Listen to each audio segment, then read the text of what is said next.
Mimi nikiwa county commissioner sijakuja starehe yangu ni kazi. Piny owacho dhi keto ng'ala manyime chenro mar chulo omenda mag Inua Jamii e kinde chudo mag osara ne jotije mag sirkal. Kanoloso gi jofwamb weche, jakom komiti mar od bura mochung' ne loso bajet Ndindi Nyoro noyango ni komiti mare ne oketo thenge omenda maromo siling bilion 2 mar chulo jodongo kod nyithi kiye e bwo chenro mar omenda mambalang' mar higa 2023-2024.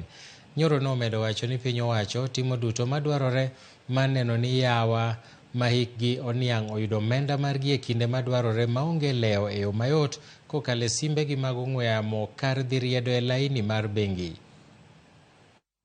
You know, when economies grow, many times we forget the people who have played a role earlier, and especially those people who are dependent on us as people who are working, and especially our parents who are 70 years and above. And cognizant to that, in the last supplementary budget, this committee put in 2 billion shillings so that we take care of the 70 years and above Kenyans who were recently registered to receive cash transfer from government.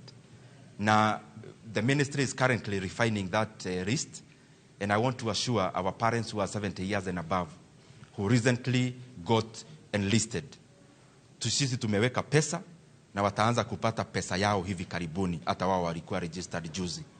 Na pia tukisaidiana na wabunge wengine na serikali na tukiongozwa pia na viongozi wetu, tumesema ya kwamba sisi kabla tulipwe mishahara kama viongozi, hii pesa ya cash transfer wazazi wetu walipwe kwanza.